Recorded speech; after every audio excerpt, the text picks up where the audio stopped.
Kalau bicara politik identitas, sebetulnya tidak ada yang keliru, kan. Tapi yang kemudian tidak betul atau kemudian kurang pas pemaknaannya adalah kemudian identitas itu dijadikan sebagai narasi-narasi negatif. Atau kemudian identitas itu dikelola dengan misinformasi, disinformasi, dan malinformasi.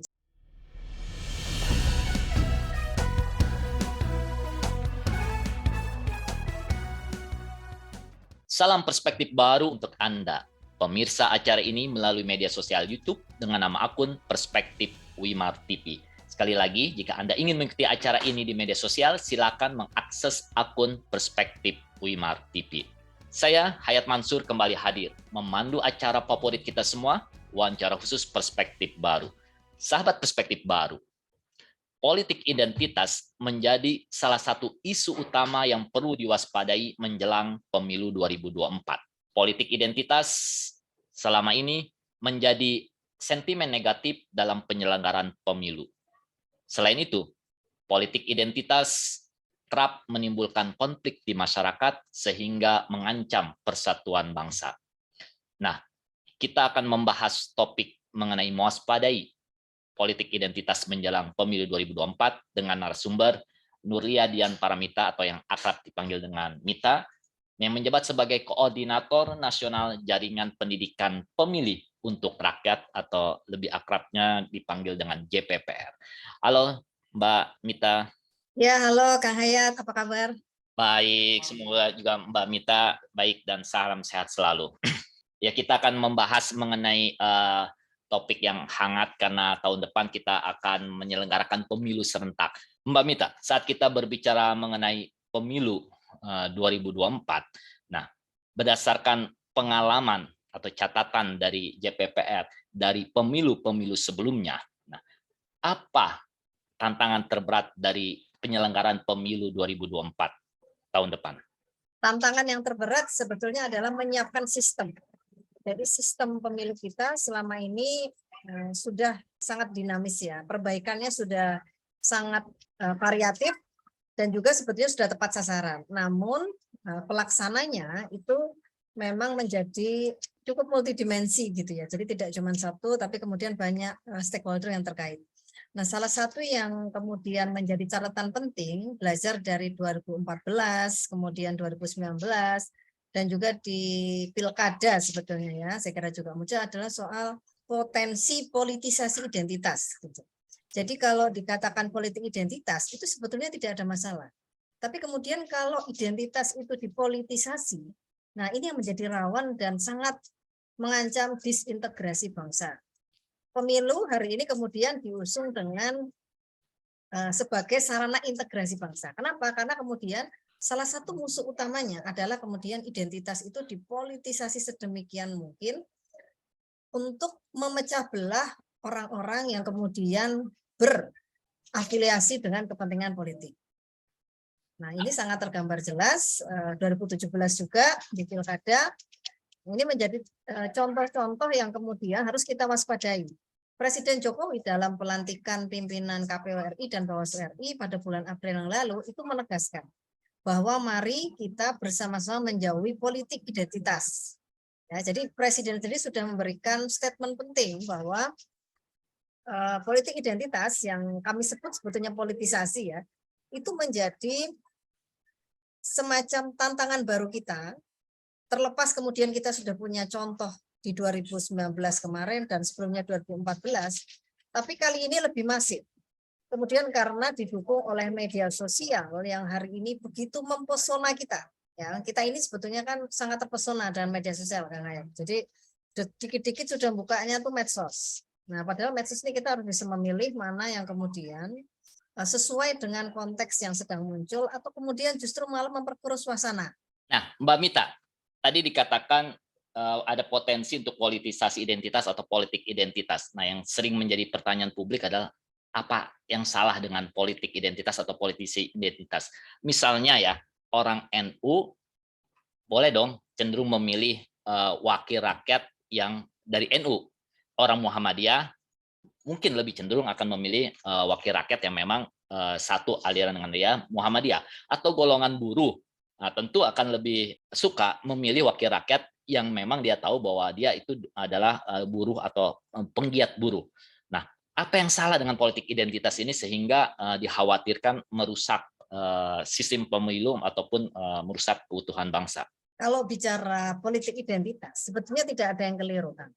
Tapi yang kemudian tidak betul atau kemudian kurang pas pemaknaannya adalah kemudian identitas itu dijadikan sebagai narasi-narasi negatif. Atau kemudian identitas itu dikelola dengan misinformasi, disinformasi, dan malinformasi. Jadi dia dikreasi sebaik mungkin untuk kemudian dalam posisi kanan atau kiri. Nah, kalau dalam penyelenggaraan pemilu tentu dia akan cenderung dikanankan gitu. Jadi yang paling benar. Kalau memang emosi yang dikelola karena kemudian berbasis identitas, nah ini kan menjadi salah satu hal yang sudah tidak nalar lagi. Kita selama ini kan berperspektif bahwa kalau bicara identitas, kita tentu harus saling mentoleransi. Kita harus saling menjaga, ya, apalagi kita adalah berdasar Pancasila, Bhinneka Tunggal Ika. Nah, bagaimana kemudian identitas yang macam-macam ini, NU, Muhammadiyah, non-Muslim, kemudian kalau bicara soal ras gitu ya, suku, agama, dan juga yang terakhir adalah soal sekarang kan perbedaan soal gender ya, kemudian kita juga punya varian baru misalnya kayak LGBT. Jadi itu hal yang kemudian menjadi salah satu penyangga penting sebetulnya untuk menyelesaikan proses demokrasi kita. Artinya bagaimana kita mampu untuk berkontestasi, tapi kontestasi dengan jalur yang sesuai dengan yang dianjurkan. Mbak Mita, sejak akhir tahun lalu sampai dengan awal tahun ini, suasana politik sudah mulai memandas sehubungan dengan adanya momentum politik yaitu pemilu 2024. Nah, menjelang pemilu 2024 ini mulai aktif banyak politisasi identitas atau politik identitas terutama tersebar melalui media sosial. Nah, bagaimana pantauan dari JPPR terhadap politik identitas ini baik di media sosial maupun media lainnya dan juga di kalangan masyarakat? Sejauh ini politik identitas yang muncul itu masih memunculkan narasi lama. Apa itu? Seperti masih ada kata-kata cebong dan kampret gitu ya, yang kemarin 2019 itu sangat mengemuka. Kemudian narasi nasionalis atau agamis. Ini masih sering muncul dalam jagat medsos kita. Kemudian Arab atau Arab yang dikonotasikan Islam atau kemudian pribumi gitu ya. Jadi golongan pribumi atau golongan Arab itu menjadi kata-kata yang sering muncul. Yang justru ini kan menimbulkan bahwa saya Indonesia tapi kemudian saya milih yang mana? Saya milih mana? Oh, kalau saya Muslim nih, maka saya akan milih yang Muslim. Saya nggak akan milih pemimpin yang non-Muslim. Kecenderungan ini jadi terreproduksi dengan arah-arahan media sosial, narasi-narasi yang kemudian diciptakan sebagai pangkal kebencian, gitu Mas. Jadi hoax gitu ya, kemudian berita bohong dan juga kemudian pengemasan bahasa ini kemudian menjadi sangat penting gitu ya. Kalau kemudian kita tidak hati-hati, kita tidak mencermati secara seksama, berikut sumbernya gitu ya. Kan bisa jadi kemudian ada media-media yang lalu diproduksi gitu Mas. Jadi kalau kita ngeliat kan sekarang di WA terutama ya. Kalau di Twitter kan sebetulnya penggunanya relatif sedikit. Tapi kemudian di WA yang kita kemudian menerima informasi langsung gitu kan kita harus, saya konfirmasi sama siapa nih. Nah, kalau bicara pemilu misalnya dulu ada isu kontainer gitu ya, kontainer yang dicoblos misalnya. Kemudian kita harus konfirmasi siapa, KPU kah? Atau kemudian kita nanya teman saya, teman-teman terdekat, padahal kalau ngasih lagi berarti berantai, tambah orang tahu. Nah, ini yang kemudian mulai berpotensi muncul ya, meskipun belum sepenuhnya. Tadi dikatakan bahwa politik identitas yang muncul adalah narasi lama gitu loh. Nah, pertanyaannya nih, apa sih pangkal persoalannya sehingga narasi lama ini kembali muncul atau politik identitas ini tetap selalu muncul di setiap penyelenggaraan pemilu kita? Partai politik tidak siap, elit tidak siap untuk menyelenggarakan pemilu. Ya, ini kemudian terkonfirmasi karena dari awal proses pelaksanaan pemilu 2024 tahapannya itu kemudian masih mengalami pasang surut. Pertama dari isu penundaan pemilu, perpanjangan, kemudian setelah itu penentuan jadwal tanggal pemilu yang berubah-ubah, dan hari ini kemudian juga anggaran yang sudah disepakati itu tersendat gitu. Nah, ini kan menjadi sebetulnya ada apa antara pemerintah, penyelenggara pemilu, dan juga Komisi 2 sebetulnya sebagai leading sektornya ya. Itu kenapa tidak tuntas? Kalau memang mensupport, itu tentunya mereka harus maksimal. Nah, kemudian hari ini elit partai polanya juga masih tidak jauh beda. Kita tahu bahwa sudah ada deklarasi, kemudian di sisi lain juga ada ancaman soal reshuffle kabinet gitu ya, yang kemudian kesannya mengintervensi gitu ya, mengintervensi kalau salah satu koalisi kemudian akan mengusung calon tertentu, saya nggak suka gitu ya. Sudah ada irama-irama yang seperti itu. Nah ini kan berarti tidak ada perubahan, elit kita masih tidak ada perubahan, jadi potensi-potensi yang muncul itu akan berkemungkinan akan sama dengan 2019 yang lalu. Nah, Mbak Mita, tadi kalau dari sisi elit politik atau partai politik yang tidak siap, nah bagaimana dengan kesiapan pemilihnya? Nah, mengapa pemilih kita, masyarakat kita masih mudah terkena hasutan politik identitas? Kita tahu bahwa partai politik ini kan sebagai pendidik ya sebetulnya. Pendidikan politik itu kan kewajiban pertamanya oleh partai politik. Terlepas kemudian pemerintah juga memang mempunyai tugas yang sama dalam arti bahwa dia juga mensosialisasikan pendidikan pemilih misalnya lewat Kemendagri atau juga lewat penyelenggara pemilu gitu kan, itu juga bisa memberikan informasi. Nah, karena kemudian masyarakat tidak terdidik dengan baik dan pola kita masih sama, jadi kalau mau ritual 5 tahun rakyat gembira. Kemudian pasal 5 tahun lupa gitu, atau kemudian tidak ada jalinan kontrol publiknya yang terjadi. Jadi ada kelemahan dalam proses kontrol publik. Jadi kalau seseorang itu memilih, ternyata ya pemilih ini, saya merefleksikan bahwa kami merefleksikan kalau pemilih itu memilih seseorang, itu kemudian tidak tuntas dia akan membawa pilihannya itu sampai nanti. Beberapa survei kami, Mas, jadi kami menanyakan, Kang, jadi kami menanyakan ke beberapa tetangga kita misalnya yang paling sederhana gitu. Kamu kemarin milih siapa sih 2019? Dia sudah mengatakan lupa gitu. Kecuali dia memang seseorang yang beridentifikasi dengan party ID. Jadi dia memang misalnya pendukung partai tertentu, dia akan menyebutkan. Tapi kalau tidak, dia lupa. Siapa yang saya pilih kemarin ya? Padahal kita sebagai pemilih, itu seharusnya kan tahu kita mau milih siapa. Kenyataannya, orang itu bisa lupa. Berarti kan dia sudah tidak mengingat. Besok kalau mau pemilu ya, kita akan milih lagi. Itulah kenapa kemudian narasi-narasi politisasi identitas itu menemui momentum. Karena memang tidak ada pilihan yang kemudian sesuai dengan batin ideologi masing-masing orang ya, atau misalnya pemilih yang kemarin memilih calonnya. Mbak Mita, tadi dikatakan bahwa salah satu faktornya adalah pemilih kita tidak terdidik dengan baik. Tapi kalau saya melihat bahwa jumlah pemilih terbesar adalah generasi muda, di mana generasi muda tersebut adalah golongan yang terdidik gitu loh. Nah, ada apa dengan generasi muda kita? 60% ya, saya melihat di 2024 itu kemungkinan 60%, jadi sekitar 110 juta dari 204 juta data yang kemudian sudah diberikan oleh Kemendagri DP4 ya kepada KPU. Nah, tentu ini menjadi jumlah yang sangat besar. Pemilih pemula atau kemudian pemilih yang muda hari ini sebetulnya itu mempunyai kesempatan untuk bisa memperbaiki. Dengan cara apa ya? Mereka kemudian harus aktif dan kemudian pemerintah khususnya ya, dan juga penyelenggara pemilu, baik KPU atau Bawaslu, itu harus gencar melakukan sosialisasi. Nah, termasuk kelompok-kelompok masyarakat sipil, misalnya seperti JPPR ini, kemudian menginisiasi pertemuan-pertemuan atau lokus-lokus yang mampu membuat informasi itu jauh lebih berimbang. Nah, kalau mereka kemudian berkelompok, kemudian masih punya waktu lah ya, karena kita masih punya 1 tahun lagi, nah, kemudian bisa membuat gerakan-gerakan, misalnya nih ya, nanti ke depan ada pencalonan, mereka bisa menginisiasi gerakan politisi busuk misalnya, mengidentifikasi mana nih calon yang baik dan mana calon yang sudah teridentifikasi, misal dia mantan koruptor.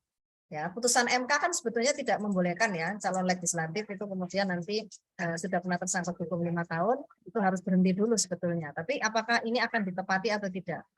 Kemudian calon DPD misalnya yang kemarin yang dari hasil pantauan JPPR itu masih ada beberapa, mereka adalah orang yang kemudian masih aktif di partai atau kemudian mantan koruptor.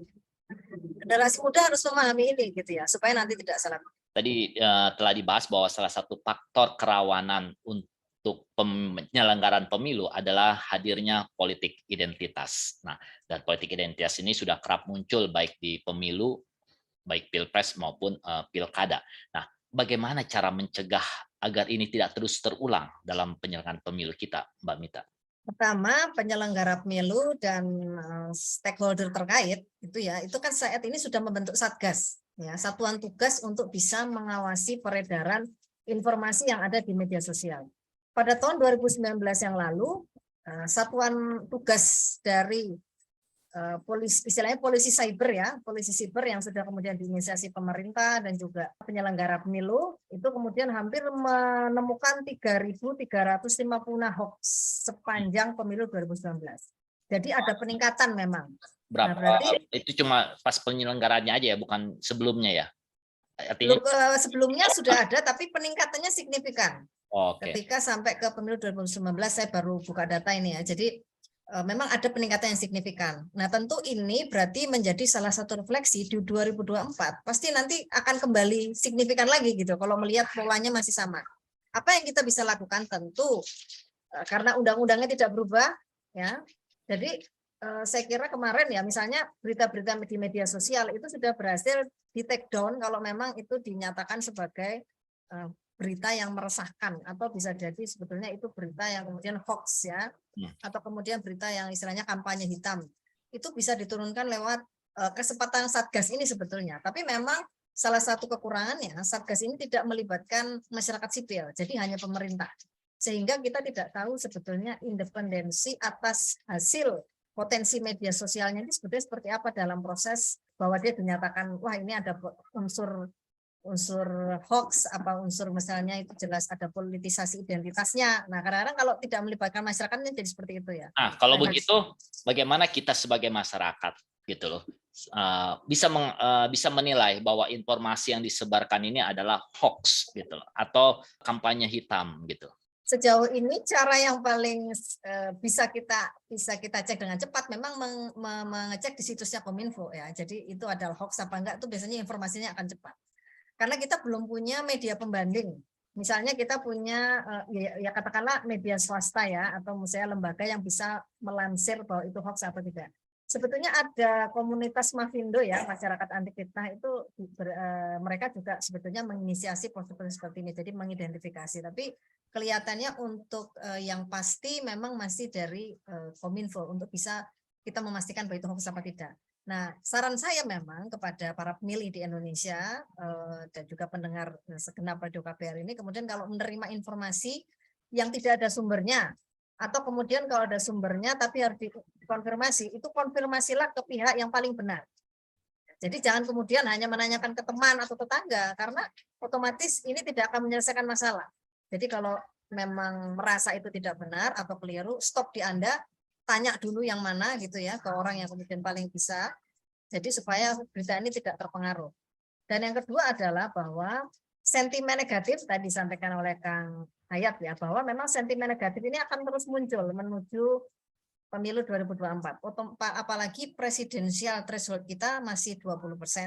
Jadi otomatis nanti akan head to head ya presiden itu masih polanya masih mirip lah dengan 2019. Jadi mari saya kira kita masih punya kesempatan untuk kemudian bisa lebih berhati-hati lah ya dan mencermati berita di media sosial, mana yang kira-kira membuat urat saraf kita merasa terprovokasi, mending dijauhi gitu ya, dan kita coba mengkonfirmasi kepada pihak-pihak yang sesuai dengan sumbernya. Saya kira itu, Kang.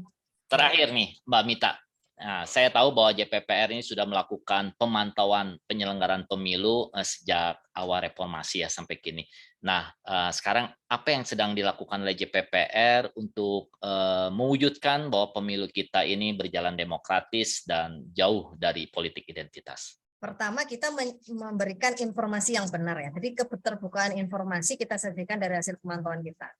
Misal ke depan seseorang akan dikatakan bahwa seseorang itu bukan seorang koruptor misalnya ya, tapi kemudian hasil yang kita temukan misalnya itu misalnya ada calon anggota DPD, kan hari ini kita sedang memantau calon anggota DPD. Beberapa dari mereka bukan independen seperti yang dikatakan calon independen, kan sebetulnya DPD ini calon independen dan tidak boleh terafiliasi dengan partai politik, tidak boleh pengurus ya sebetulnya. Tapi kalau kemudian kita menemukan tapi diinformasikan lain gitu ya, bahwa dia bukan seorang anggota partai politik misalnya, padahal dia sebetulnya anggota pengurus partai politik. Nah, informasi-informasi seperti ini kita sampaikan supaya masyarakat melihat kebenarannya bahwa hari ini kemudian demokrasi kita juga tidak terlalu baik, proses tahapan pemilu kita juga harus diawasi. Nah, apalagi sebentar lagi juga kan kita ada coklit ya, pencocokan penelitian yang untuk data pemilih ya, bahwa kita akan terdaftar sebagai memang pemilih 2024. Nah, ini kan juga kita harus mengkonfirmasi kebenaran gitu ya, bahwa kita sudah terpilih atau belum misalnya. Nah, kita kemudian juga harus jangan sampai kemudian proses yang kita lakukan itu justru malah tidak mendukung ya proses pemilu yang ada. Selain itu, kemudian yang terakhir yang kita sebetulnya sudah menginisiasi adalah soal pencatutan nama. Jadi pencatutan nama dalam verifikasi partai politik kemarin banyak orang yang kemudian bukan anggota partai politik, tapi kemudian dia tercatut NIK-nya. Nah, ini alhamdulillah juga sudah berhasil kita bersihkan. Jadi yang lapor ke posko kita rata-rata sudah dikembalikan gitu ya haknya. Jadi sudah tidak tercatat lagi dalam partai politik. Oke, terima kasih Mbak Mita. Sebagai penutup, saya hanya mengingatkan bahwa jadilah pemilih cerdas, karena itu salah satu kunci utama untuk kita mencegah politik identitas dan mewujudkan pemilu yang demokratis. Terima kasih, sampai jumpa di wawancara perspektif baru berikutnya.